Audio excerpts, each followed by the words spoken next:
Bismillah, Assalamualaikum warahmatullahi wabarakatuh.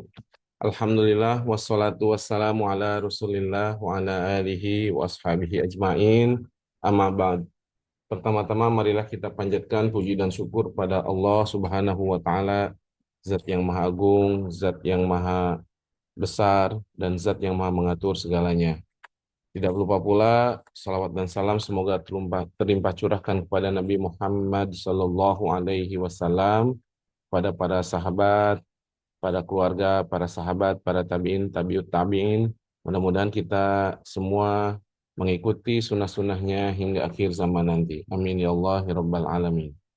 Alhamdulillah pada kesempatan malam hari ini, malam Kamis di 13 Agustus 2026 atau 29 Safar 1448 Hijriah, kita bertemu kembali di majelis kajian rutin kita untuk menyimak pembahasan kitab Mulakhas fi Syarh Kitab Tauhid, pertemuan yang ke-17 untuk bab keempat, pembahasan ketiga dengan judul atau topik takut terhadap kesyirikan, yang alhamdulillah akan disampaikan oleh Ustadz Zuna dan yang sudah hadir tengah-tengah kita juga, yaitu Ustadz Faisal Mista hafizahullah taala. Alhamdulillah, sebelum kita mulai kajian, mohon kepada eh, para jamaah untuk menyimak kajian ini dengan sebaik-baiknya, mencatat hal-hal penting yang dijelaskan oleh Ustadz. Kemudian nanti di sesi tanya jawab silahkan apabila ada pertanyaan bisa langsung raise hand ya, kemudian diajukan pertanyaannya atau menuliskan di chat Zoom ya, dikirimkan langsung kepada Ana boleh. Baik, kita sapa dulu Ustadz. Assalamualaikum Ustadz. Waalaikumsalam warahmatullahi wabarakatuh. Kaif halukum Alhamdulillah. Kang? Alhamdulillah khair Ustadz. Alhamdulillah, Allah Bagaimana barik dengan Ustadz fikum. juga? Wafikum Alhamdulillah bi barakallah. khair. Allah barik fikum. Alhamdulillah Ustadz. Baik, kita bertemu lagi Ustadz setelah di kajian Alhamdulillah, sebelumnya. naam. Ya, Alham- Alhamdulillah Ustadz untuk mengefektifkan waktu kita malam ini, waktu Indonesia Barat. Silahkan waktu dan tempat dipersilahkan Ustadz. Tafadhol. Naam, jazakallahu khairan Kang Kausar ya, dan juga tim Bumi Mengaji, Bumiku Mengaji, juga Song Ukhuwah Muslimah ya, Amerika, USA, Kanada dan sekitarnya. Taib. Bismillahirrahmanirrahim. Assalamualaikum warahmatullahi wabarakatuh. Alhamdulillahi rabbil alamin. Wassalatu wassalamu ala ashrafil anbiya'i wal mursalin. Nabiyyina Muhammadin sallallahu alaihi wa ala alihi wa sahbihi ajma'in. Amma ba'd. Allahumma alimna ma yanfa'una wanfa'na bima 'allamtana wa zidna ilma. Allahumma aslih lana sya'nana kulla wa la takilna ila anfusina tarfata 'ain. Subhanaka la ilma lana illa ma'alamtana innaka antal alimul hakim. Ikhwati fiddin rahimani wa rahimakumullah. Kita lanjutkan pembahasan kitab Al-Mulakhas fi Syarhi Kitab Tauhid yang ditulis oleh Syekh Shalih bin Fauzan hafizahullah taala, bab tentang al-khawfu minasyirki, bab tentang khawatir jatuh ke dalam kesyirikan atau waspada ya, atau waspada dari bahaya kesyirikannya.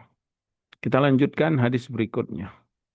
Qala mu'alif rahimahullah ta'ala wali Muslim an Jabir ibn Abdullah radhiyallahu ta'ala anhu, dan dikeluarkan Imam Muslim dalam sahihnya dari sahabat Jabir ibn Abdullah radhiyallahu ta'ala anhuma, anna Rasulullah sallallahu alaihi wasallam qala, Nabi SAW pernah bersabda, man laqiyallaha wa huwa la yushriku bihi syai'an dakhala al-jannah.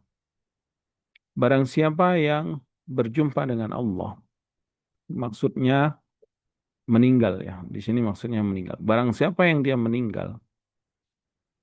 Kenapa disebut laki Allah?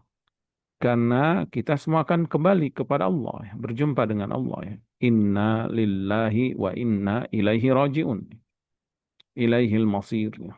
Hanya kepadanya tempat kita kembali hanya kepada yang tempat kita dikembalikan nanti.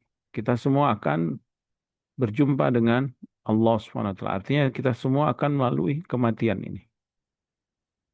Kemudian, wa huwa la yusyriku bihi syai'an.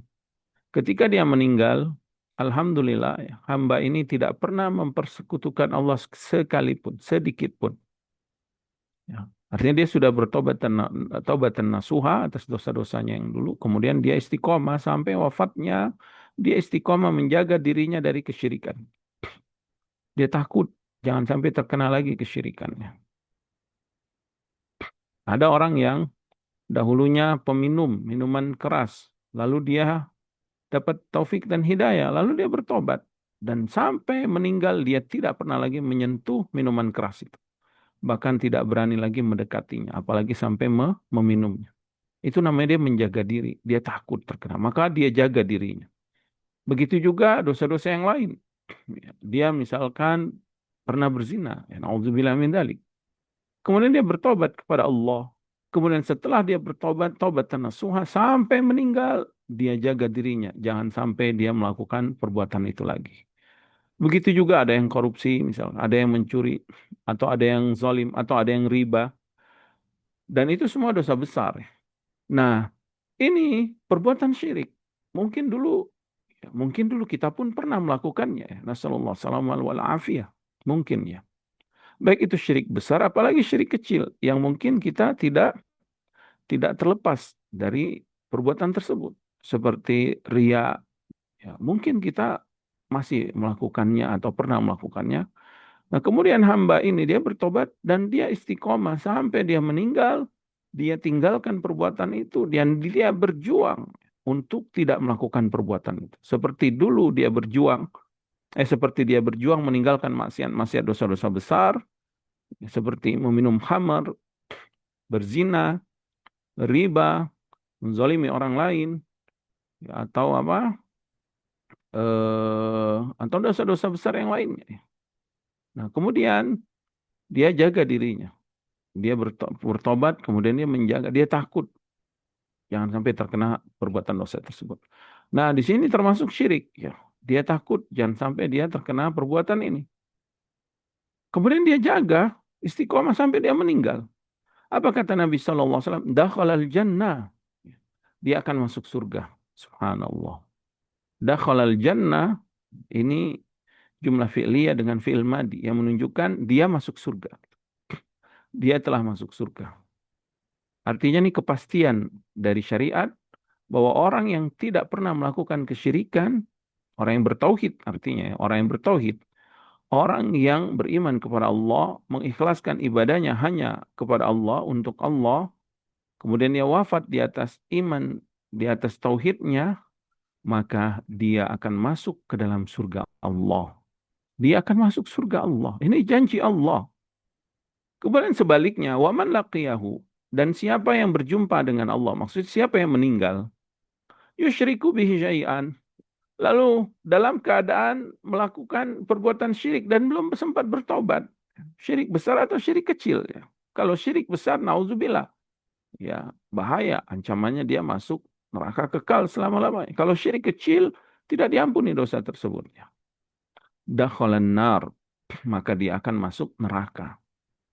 Subhanallah, ya. Kemudian qala syarih, atau yang mensyarah hadis ini, Jabir, siapa Jabir? Jabir ibn Abdullah radhiyallahu taala anhuma. Huwa Jabir ibn Abdullah ibn Amr ibn Haram al-Ansari as-Sulami, sahabiyun jalilun, termasuk mukatsirun. Beliau adalah sahabat yang mulia, yang termasuk yang banyak meriwayatkan hadis. Ibn sahabin, dan termasuk anak dari seorang sahabat, yaitu Abdullah ibn Amr ibn Haram al-Ansari. Mata bil Madinah. Beliau meninggal di kota Madinah karena beliau adalah Ansor, ya. Ba'da sab'in, setelah tahun 70 Hijriah.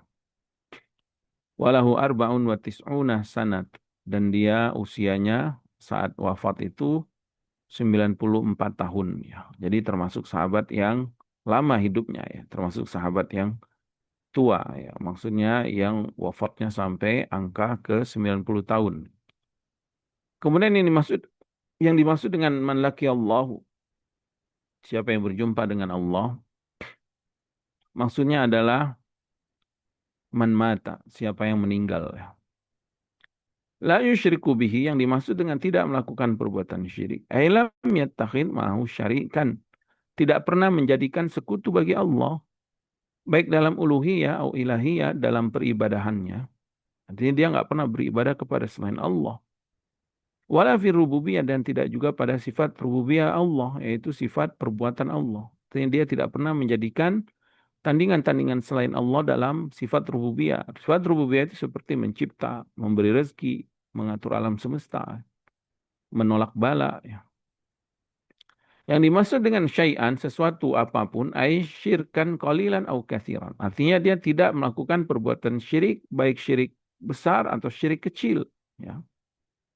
Atau syiriknya dalam bentuk qalil, sedikit, atau dalam bentuk katsiran, banyak. Syai'an nakirah ya.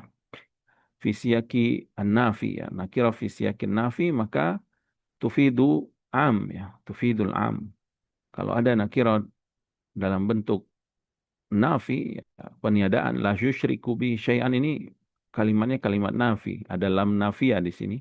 Maka ini menunjukkan syai'an di sini menunjukkan am, semua, baik banyak, sedikit, besar atau kecil. Taib al-ma'na al-ijmali lil hadis. Makna global dari hadis ini. Qala asy-syari rahimallahu taala, anna Rasulullah sallallahu alaihi wasallam, bahwa Nabi kita Muhammad sallallahu alaihi wasallam yukhbiruna, mengabarkan kepada kita, dan kabar dari Nabi tentunya wahyu ya. Anna man mata ala tauhid, siapa saja yang meninggal di atas tauhid, fadukhuluhul jannata maqtu'un bihi, maka masuk surganya itu maqtu'un bihi, sudah dipastikan. Subhanallah. Sudah dipastikan. Kalau orang bertauhid, menjaga tauhidnya sampai dia meninggal, maka dia pasti masuk surga. Ini janji dari Nabi sallallahu alaihi wasallam. Fa in kana sahib kabira, jika dia pelaku dosa besar, pernah melakukan dosa besar ya, selain syirik tentunya. Wa mata musiran 'alaiha, dan dia meninggal dalam keadaan terus-menerus melakukan dosa itu, belum sempat bertobat maksudnya. Fahuwa tahta masyiatillah, maka hamba ini di bawah kehendak Allah di akhirat. Dan ini keyakinan Ahlus Sunnah wal Jamaah, bahwa pelaku dosa besar yang belum bertobat di akhirat, dia di bawah kehendak Allah.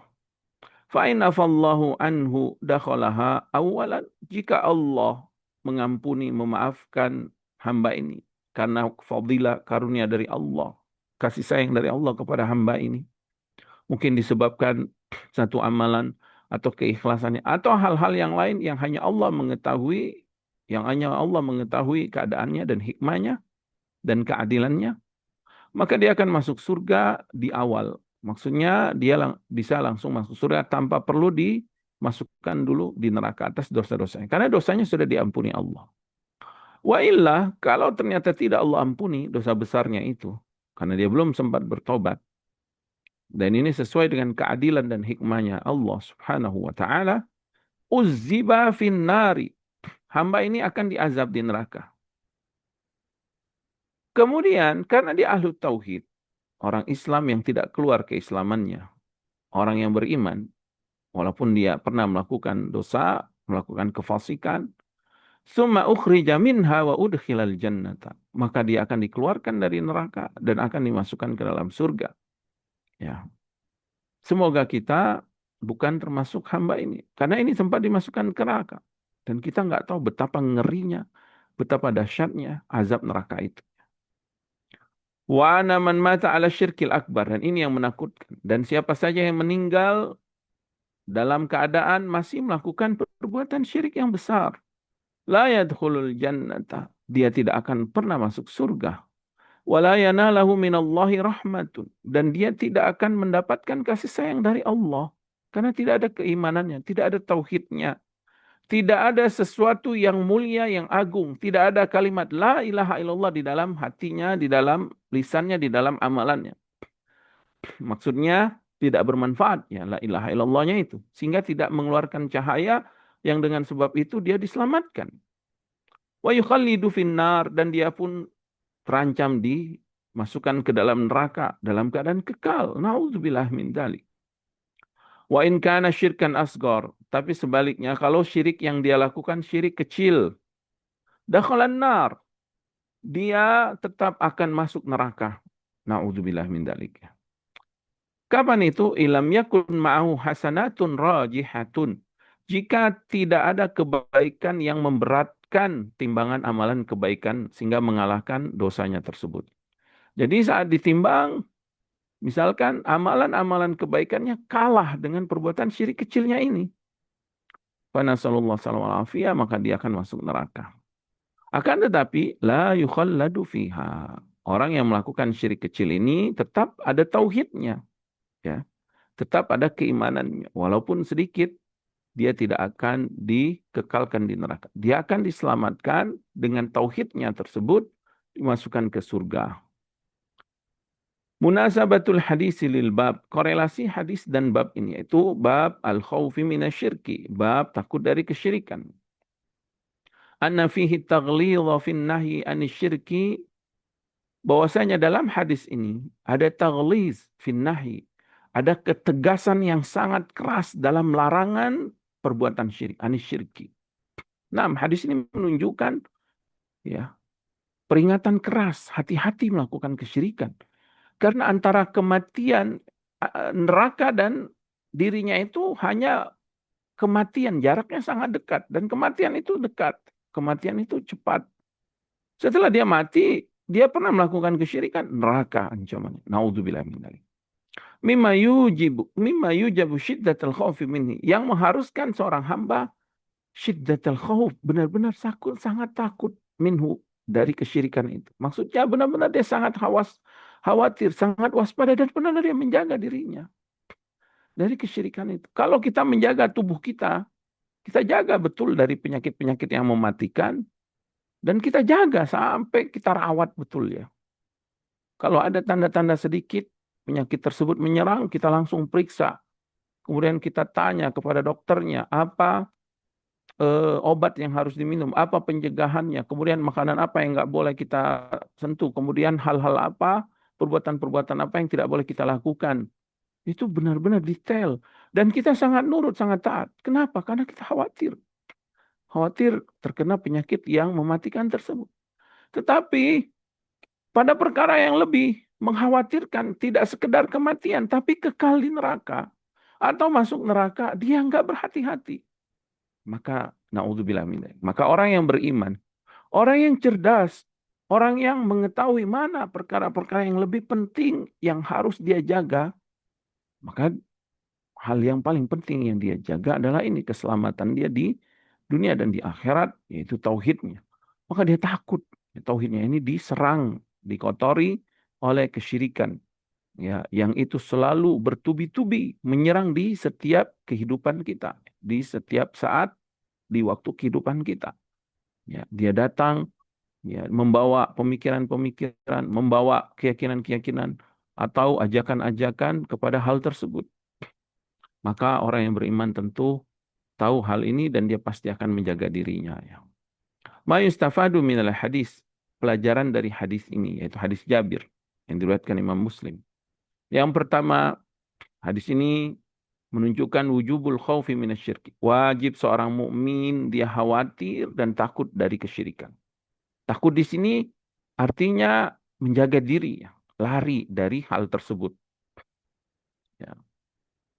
Kalau takut kepada Allah, kita takut azabnya, takut ditinggalkannya. Kemudian kita pun mendekat kepadanya. Ya. Itu takut kepada Allah. Tapi kalau takut dari kesyirikan, maksudnya kita lari dari kesyirikan itu. Seperti kita takut dari hal-hal yang membahayakan. Kita takut dari gigitan harimau yang langsung mematikan, mencabik-cabik tubuh kita. Kita takut dari ular, kalajengking, atau hewan-hewan beracun yang bisa juga mematikan kalau menggigit, mematok tubuh kita. Maka kita lari dari hal itu. Kita juga takut dari apa? Gigitan anjing ya, gigitan monyet ya, yang bisa menyebabkan rabies misalnya, virus yang mematikan juga. Dan hal-hal yang lain kita takut. Artinya kita takut itu kita waspada, kita menjaga diri, jangan sampai terkena serangan itu. Maka kita juga harus takut dengan sesuatu yang abstrak, ya, maksudnya sesuatu yang secara zahir tidak terlihat, tapi dia bisa menyerang kita, menyerang akidah kita, menyerang amalan ibadah kita, menyerang keyakinan kita, yaitu kesyirikan. Maka wajib kita takut dengan kesyirikan. Kenapa? Karena ancamannya ancaman neraka sebagaimana yang Nabi SAW kabarkan. Li'anna najata minan nari masyrufatun bisalamati minasyirk. Karena keselamatan dari api neraka disyaratkan harus selamat dari kesyirikan.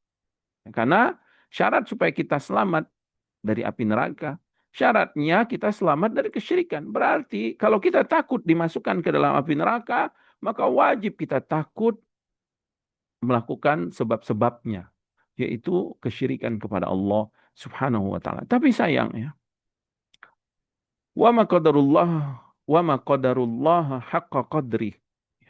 Kebanyakan manusia itu tidak mengagungkan Allah sebenar-benar pengagungan. Apa maksudnya tidak mengagungkan Allah dengan sebenar-benar pengagungan?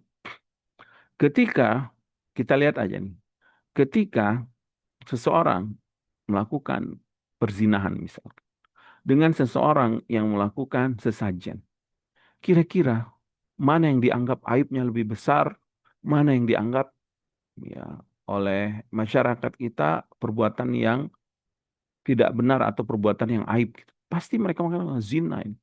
Adapun sesajen ya itu mah urusan dia, atau itu kan cuman apa misalkan itu kan cuman apa istilahnya local wisdom itu ya.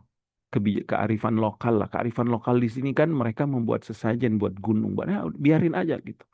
Itu juga kan urusan dia. Itu kan ininya subhanallah menganggap ringan. Tapi kalau lihat ada perzinahan, ada kumpul kebo, ada miras. Nah, ini dosa besar juga. Ini juga bahaya. Ini juga terancam.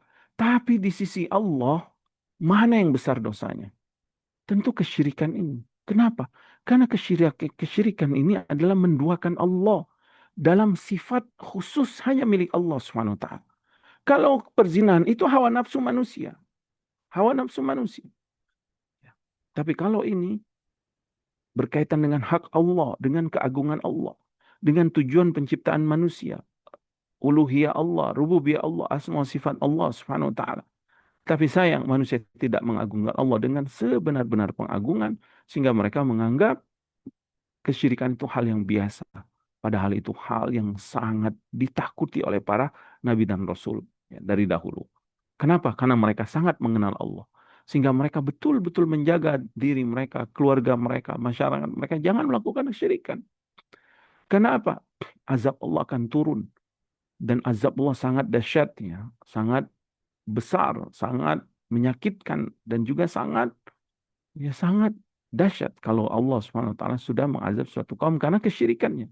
Wa na'udzubillah min dzalik. Kemudian yang kedua, annahu laisal ibratu bi kathratil amal wa innamal ibratu bis salamati minasyirki. Bahwasanya hadis ini menunjukkan ya, tidak peduli ya, seberapa banyak amal kita. Yang diperdulikan adalah amal itu harus selamat dari kesyirikan. Walaupun amal yang banyak itu juga harus kita upayakan. Tapi sebelum mengupayakan kuantitas dalam amal, kita harus mengupayakan kualitas amal itu. Jangan sampai amal itu ada kesyirikan di dalamnya. Jangan sampai ada ria, ada sum'ah. Apalagi ada ibadah-ibadah yang ibadah tersebut hakikatnya menduakan Allah. Yaitu dia memberikan ibadah itu kepada selain Allah. Seperti berdoa kepada kuburan. Berdoa kepada ahli kubur. Berdoa kepada, bukan mendoakan ya, berdoa kepada mereka. Meminta kepada mereka. Istighosa kepada mereka. Atau menyembelih hewan-hewan kurban kepada mereka. Ya. Atau perkara-perkara yang lainnya. Ya. Wa na'udzubillahi min dzalik. Kemudian yang ketiga, bayanu makna la ilaha illallah. Hadis ini juga menunjukkan makna dari kalimat tauhid, kalimat yang agung, ya, kalimatul ikhlas, kalimatul taqwa, la ilaha illallah, ay la ma'budu bihaqqin illallah. Tidak ada ilah yang berhak untuk diibadahi kecuali hanya Allah Subhanahu wa taala. Wa annahu tarku syirki wa ifradullahi bil ibadah. Dan hadis ini juga menunjukkan atau pelajaran yang bisa kita ambil, wajib kita meninggalkan semua bentuk kesyirikan. Wajib ya. Besar atau kecil. Maka setiap kita beribadah, selalu kuatkan niat kita karena Allah. Lillah. Innamal a'malu binniyat. Sebagaimana Rasulullah SAW bersabda. Sesungguhnya amal itu karena niatnya. Selalu kuatkan niat kita. Ingin mendirikan sholat karena Allah. Ingin berzikir karena Allah. Ingin baca Al-Quran karena Allah. Karena Allah. Karena Allah mengharapkan ridha Allah. Termasuk ingin pengajian karena Allah. Ingin menuntut ilmu. Lillahi karena Allah. Ingin berbakti kepada orang tua. Niatkan dalam hati kita karena Allah. Wa ifradullahi bil ibadah. Dan mengesahkan Allah dalam ibadah. Kemudian yang keempat. Qurbul jannati wan nari minal abdi. Hadis ini menunjukkan dekatnya surga dan neraka. Surga dan neraka itu enggak jauh. Ya Pak. Enggak jauh. Jaraknya sebentar. Hitungan waktu. Dan waktu itu akan cepat. Waktu itu cepat. Walaupun kita menganggap kematian masih lama. Enggak, kematian itu cepat. Kematian itu cepat. Dan kematian ini adalah jarak antara surga dan neraka kita. Artinya kalau kita sudah meninggal, sudah ditentuin. Kalau kita ahli tauhid, insya Allah surga. Kalau kita ahli syirki, maka neraka. Na'udzubillah min dzalik. Wa annahu laisa bainahu wa bainahuma illal maut.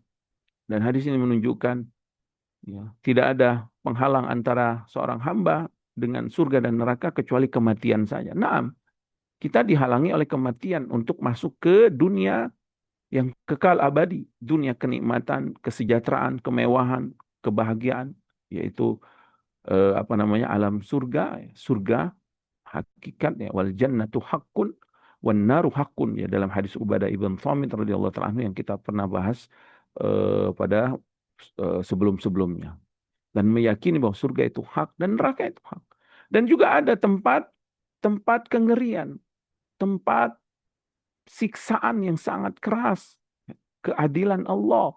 Yang di sana itu kengerian yang waktunya panjang, siksaannya keras, kemudian malaikat-malaikatnya pun sangat sangat ganas.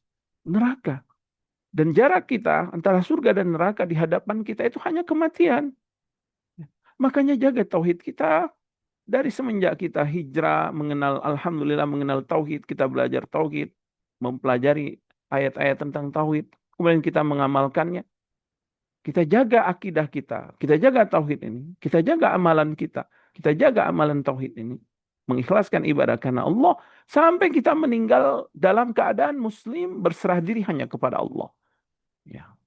Agar apa? Agar jaminan masa depan kita, jaminan akhirat kita itu jelas dan terang, yaitu surganya Allah Subhanahu wa taala. Walaupun di dunia kita sempit, sulit, ya kesulitan dunia ini nggak ada apa-apanya dibandingkan nanti kesulitan di akhirat. Jadi kita sabar menghadapi dunia ini. Qanaah, kemudian zuhud, kemudian tetap taat, tetap taat walaupun kita merintih-rintih kesakitan menghadapi kejamnya dunia ini, tapi tetap kita tetap taat kepada Allah, tetap sabar, tetap menjaga tauhid kita. Karena alhamdulillah ya, Allah SWT akan menjanjikan tempat yang abadi, tempat yang nikmat, tempat yang mewah, tempat yang penuh dengan kebahagiaan, penuh dengan kenikmatan, yaitu surganya. Maka jaga tauhid ini sampai kita meninggal nanti. Jaraknya hanya kematian. Kemudian yang terakhir, fadilatu man salima minasyirki. Hadis ini menunjukkan keutamaan orang-orang yang selamat dari kesyirikan. Alhamdulillah. Ya, dari miliaran manusia, mungkin triliunan manusia ya, dari zaman Nabi Adam sampai sekarang, ada manusia-manusia yang Allah berikan karunia dia selamat dari kesyirikan. Ada yang kita kenal dan banyak dari mereka yang kita tidak kenal yang sudah meninggal dan meninggal dalam keadaan bertauhid kepada Allah. Mereka sudah mendahului kita dan mereka menunggu ya, menunggu janji Allah, dan janji Allah sudah Allah berikan di alam barzahnya, tinggal nanti di akhirat Allah akan berikan, Allah akan sempurnakan janji tersebut kepada orang-orang yang beriman tersebut. Fanasalullaha salam wal afiyah, dan semoga kita termasuk di antara mereka yang meninggal dalam keadaan bertauhid ya, selamat dari kesyirikan. نفعنا الله بما علمنا وزادنا علما وتوفيقا وأن يصلح لنا شأننا كله وهدانا إلى صراط مستقيما وصلى الله على نبينا محمد وعلى آله وصحبه وسلم وآخر دعوانا أن الحمد لله رب العالمين. نعم تفضل كان كوثر بارك الله فيكم. Wafikum barakallah, jazakumullah khair Ustadz atas materi tentang tauhid yang selalu harus kita tanamkan pada diri kita dan alhamdulillah insyaallah semoga Allah terus memberikan taufik dan hidayah kepada kita dan kekuatan iman tentunya kepada kita supaya kita tegar berdiri di atas ketauhidan. Baiklah, Amin ya rabbal alamin. kita undang kepada para jamaah. Bagi yang ingin bertanya langsung, silakan raise hand. Kemudian nanti akan Anda persilahkan untuk bertanya. Atau kalau ingin bertanya melalui chat Zoom, silakan kirimkan pertanyaannya melalui Anda. Kita tunggu Ustadz, belum ada pertanyaan yang masuk sejauh ini. نعم تفضل كان.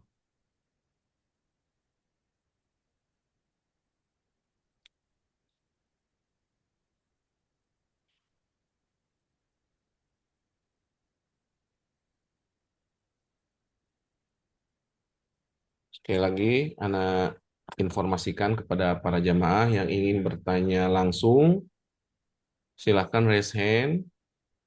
Kemudian nanti akan Anda panggil namanya dan persilakan untuk bertanya. Dan bagi yang ingin bertanya melalui chat Zoom, silakan kirim pertanyaannya, bisa japri atau langsung di kolom chat Zoom. Baik, sudah ada penanya, نعم eh, تفضل. Afan, Tita, silahkan langsung bertanya kepada Ustadz. Ukti atau Tita, silahkan.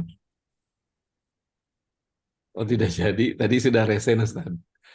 Baik, penanya berikutnya, Idar Prancis. Oh iya, Tita, masih ingin bertanya?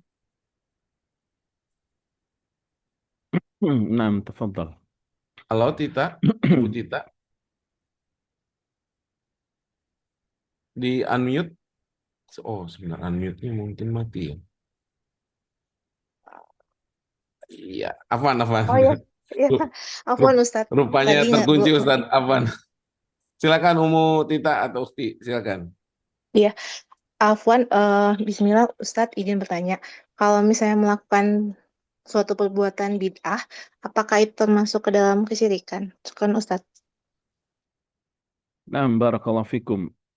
Eh, perbuatan bid'ah itu adalah salah satu dosa ya, selain kesyirikan.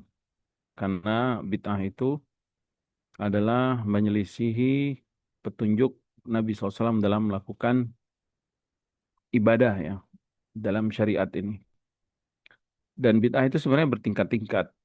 Tapi ada juga bid'ah-bid'ah yang bid'ahnya bid'ah dalam kesyirikan. Bid'ah dalam kesyirikan. Maka kalau dalam kebid'ahannya dalam bentuk kesyirikan, maka dia seperti kesyirikan. Artinya dia melakukan ibadah yang tidak disyariatkan atas nama agama, lalu menganggap ini ibadah.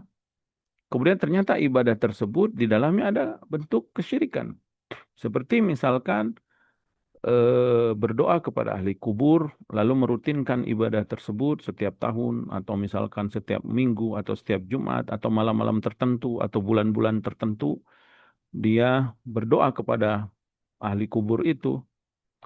Kemudian dia melakukan ritual-ritual tertentu.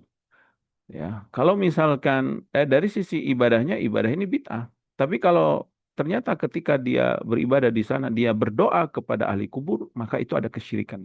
Maka itu ibadah atau bid'ah yang di dalamnya ada kesyirikan. Jadi secara umum ya bid'ah itu adalah memang dia bukan kesyirikan.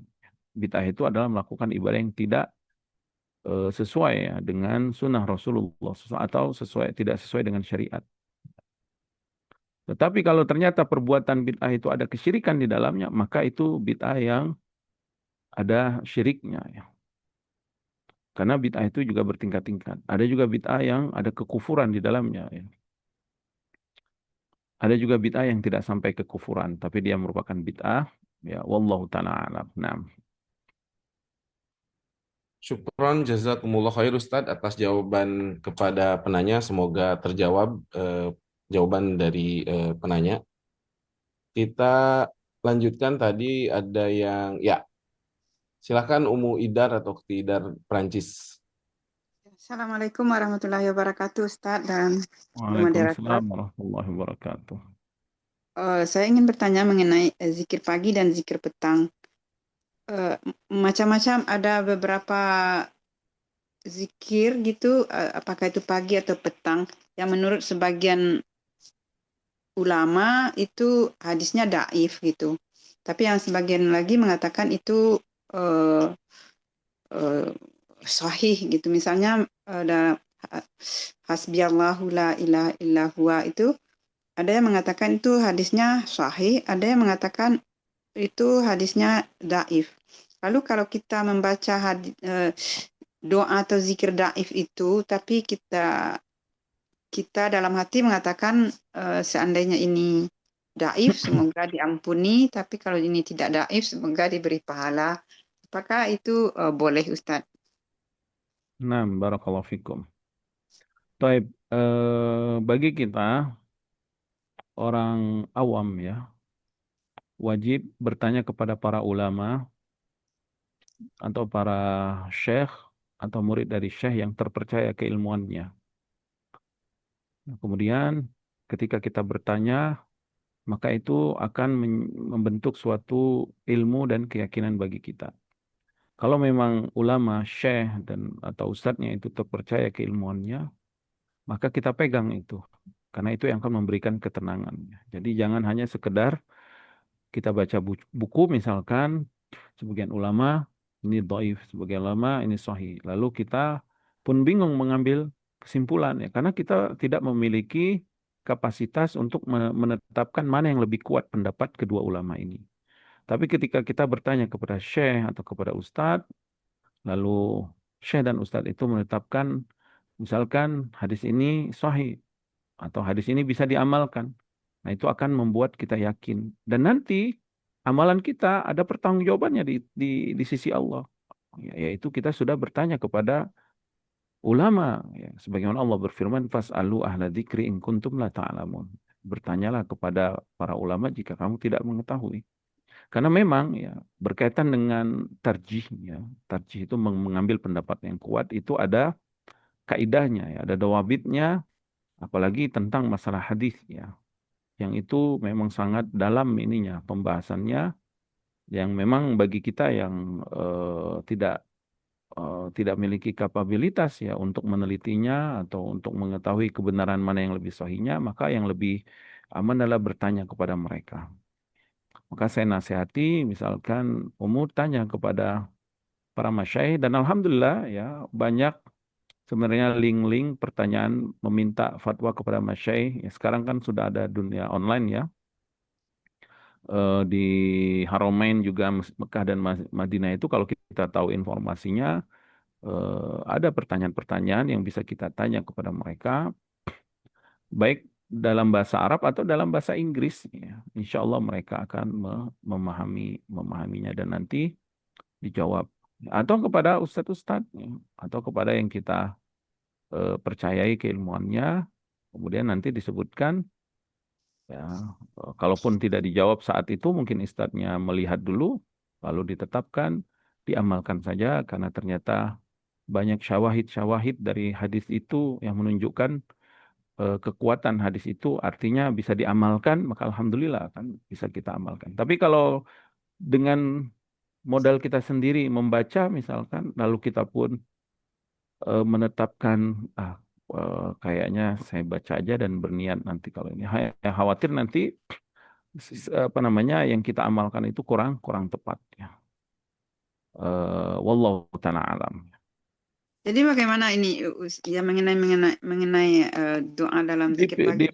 Dipilih saja hadis-hadis yang diragukannya, dipilih nanti ditulis, Lalu ditanyakan, kalau ada kajian di Bumiku Mengaji, ustadznya berkesempatan atau ustadznya memang khusus di bidang hadis, terutama ya, ataupun nggak di bidang hadis ya, insya Allah mereka pasti akan mencari tahu.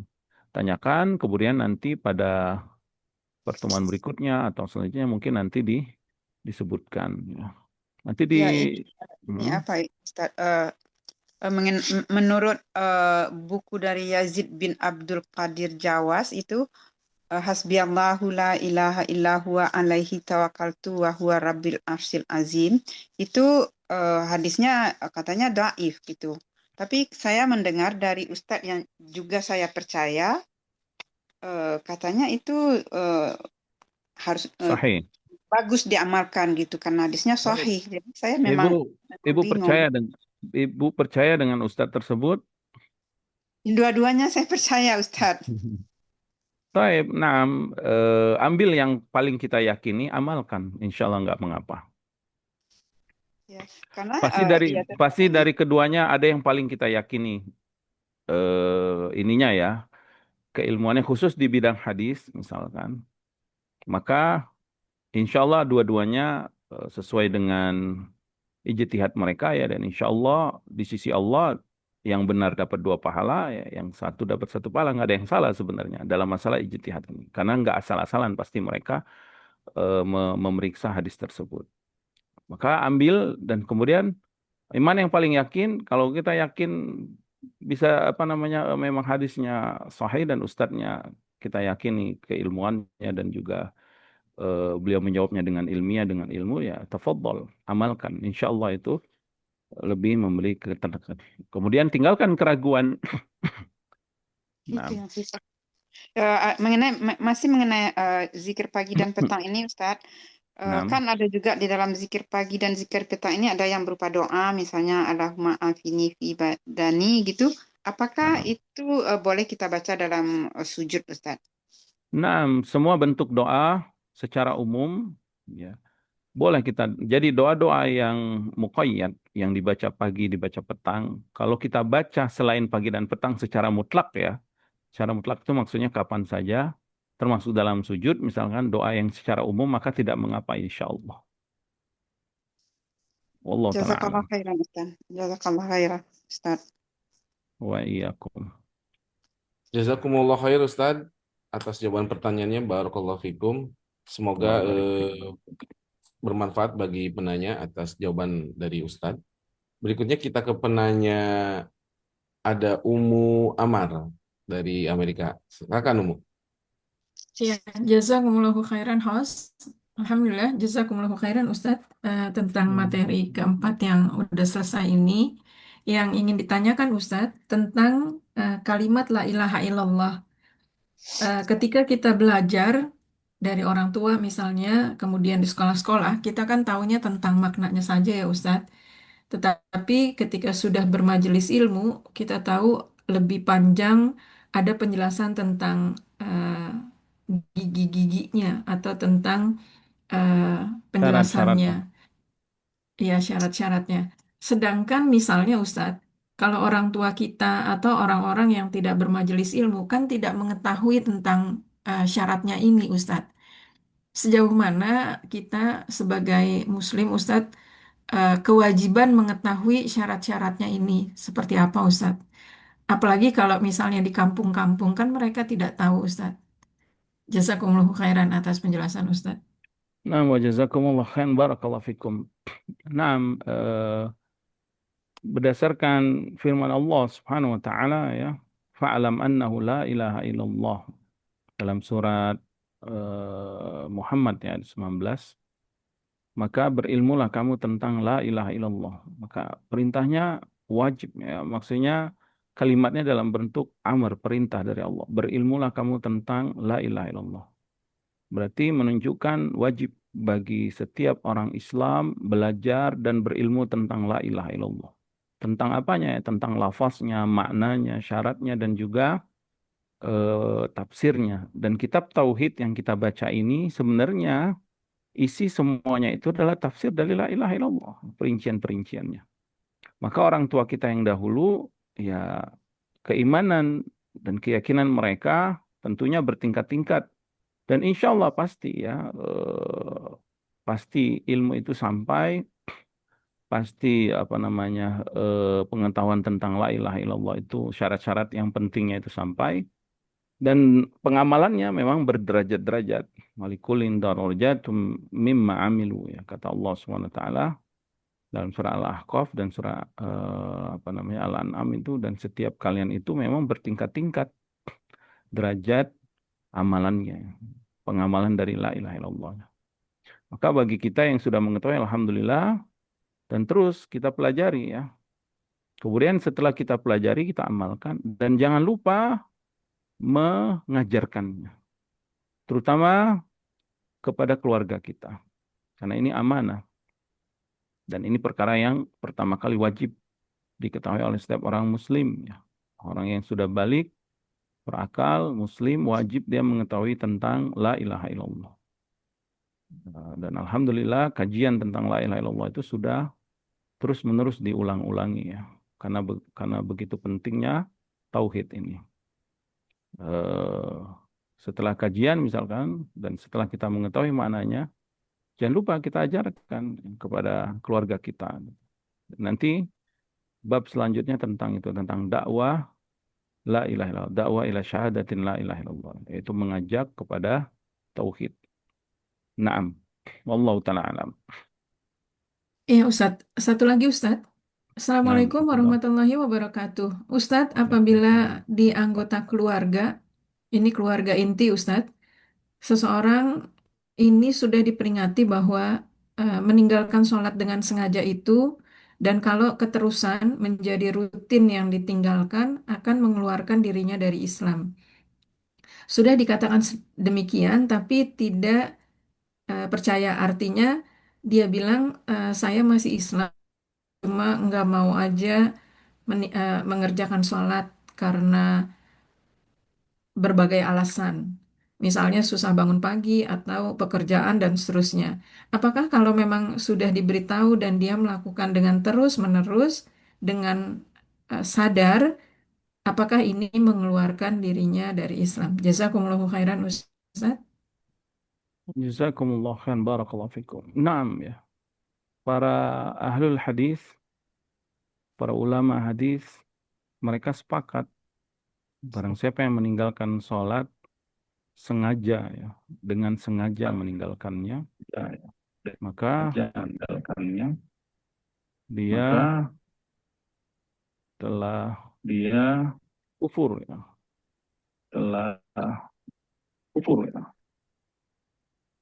Apa ada feedback ya? Berdasarkan firman Allah Subhanahu wa taala, fa in tabu, dalam surat Taubah itu, fa in tabu wa aqamus salata wa atuz zakah fa ikhwanukum fid din. Wa aqamus salata wa atuz zakata ya, fa ikhwanukum fid din. Jika mereka bertobat dan mendirikan salat dan menunaikan zakat, maka mereka adalah saudara kalian dalam agama. Mafhum mukhalafah dari ayat ini menunjukkan kalau mereka tidak mendirikan salat, maka mereka bukan saudara kita dalam agama. Maksudnya dalam keislaman. Menunjukkan dia keluar dari keislamannya. Adapun ta'yin atau menetapkan orang dengan orangnya langsung itu bahwa dia murtad, maka ini bukan hak kita. Tapi secara umum, perbuatan meninggalkan sholat dengan sengaja ini ya, dengan sengaja tanpa uzur apapun ya, baik itu bermalas-malasan atau alasan lain, itu telah mengeluarkan dia dari Islam. Apalagi terus-menerus ya. Walaupun sebagian ulama yang menyelisihinya, itu pun dengan hukuman yang sangat keras ya, peringatan yang sangat keras dan kekhawatiran yang sangat keras. Dan itu pun tidak terus-menerus. Mungkin sekali dua kali dia tinggalkan ya, atau satu atau dua sholat, masih ada khilaf. Tapi kalau sudah terus-menerus, maka ya, mereka bersepakat akan keluarnya dari Islam orang yang meninggalkan sholat. Fana'udzubillah min dzalik. Karena sholat itu sangat penting. Dan itu bukti keislamannya. Kalau dia ngaku Islam tidak dibuktikan apa gitu, apa manfaat klaimnya, pengakuannya. Kalau dia tidak membuktikan penyerahan diri dia kepada Allah Subhanahu wa taala. Ya, dan doakan ya wafaqahullah, semoga Allah memberikan hidayah kepada orang tersebut dan juga kepada kaum muslimin semuanya agar mereka menegakkan salat. Na'am, wallahu ta'ala. Jazakumullah khair Ustaz atas jawaban pertanyaannya dari penanya di Amerika. Barakallahu fiikum, semoga bermanfaat bagi penanya. Ada satu pertanyaan lagi Ustaz dari yang sudah resen. Silakan Akhi Nah, Muhammad Basirun.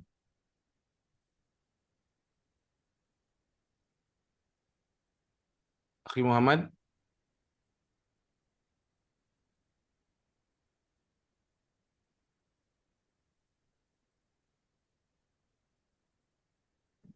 Akhi Muhammad Basirun. Assalamualaikum Ustaz. Assalamualaikum. Ya, waalaikumsalam warahmatullahi wabarakatuh. apa Ustaz? Anak punya dua pertanyaan berkenaan dengan hutang piutang Ustaz. Seperti yang disebut dalam hadis bahwa orang yang meninggal, bahkan meninggal dalam jihad pun kalau masih punya hutang itu ruhnya akan tetap tergantung. Bagaimana status tergantung itu seandainya memang hutang itu tidak terbayar dan tidak ada yang menanggungnya Ustaz, dan si orang yang dihutangin pun tidak ridho atas hutang yang dipinjam dan belum dibayar tersebut, itu statusnya akan seperti apa Ustaz? Terus yang kedua, jika kita memberikan hutang kepada orang, yang pertama itu kita berhutang karena ingin berniat itikat baik Ustaz, ingin menolong saudara kita tersebut, niatnya baik, tetapi di akhirnya itu orang yang kita hutangi itu berkhianat dalam artian tidak membayar hutang, sehingga orang yang menghutangi itu merasa kecewa atau sakit hati atau bagaimanapun keadaannya, apakah itu akan menghilangkan pahala si pemberi hutang itu yang sebelumnya sudah berniat baik Ustaz? Jazakallahu khair Ustaz. Nah, wa jazakumullah khairan, barakallahu fikum. Yang pertama saya nggak tahu. Yang kedua, kalau kita sudah berniat baik, ya insya Allah kebaikan kita itu dibalas oleh Allah Subhanahu wa taala. Man jaa bil hasanati falahu asyru amsalihha. Siapa yang melakukan satu kebaikan, Allah akan balas kebaikannya dengan 10 kali lipat. Kemudian, kalau orang yang kita hutangi itu memang dia terlihat sulit ya, mungkin dia berkhianat pun karena dia sudah nggak mampu lagi membayarnya. Atau memang dia untuk kehidupannya udah nggak mampu. Dan kita tahu dia kesulitan ya, maka sikap kita dengan memberikan tempo lagi atau memaafkan.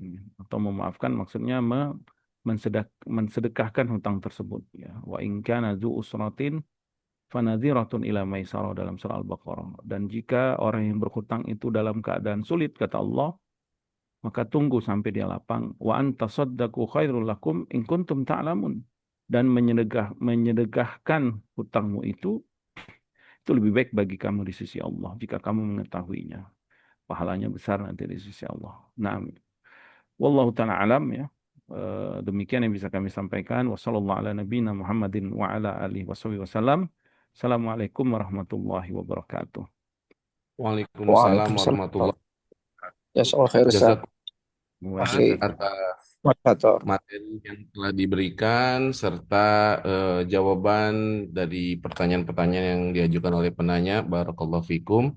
Semoga apa yang telah disampaikan oleh Ustadz, ilmu yang diberikan kepada kita semua ini mendapatkan ganjaran pahala amal jariah bagi Ustadz dan bagi kami tentunya semoga kami bisa mengamalkan ilmu ini sebaik-baiknya. Ana memohon maaf apabila kekurangan dalam kajian malam hari ini. Kita bertemu lagi di kesempatan berikutnya insya Allah. Dan Ana tutup dengan doa kafaratul majlis. Subhanakallahumma wa bihamdik. Asyhadu alla ilaha illa anta astaghfiruka wa atubu ilaik. Assalamualaikum warahmatullahi wabarakatuh. Syukron Ustaz. Waalaikumsalam warahmatullahi wabarakatuh. Afwan, jazakumullah khair Kang Kausar dan semuanya. Wa jazakumullah khair Ustaz.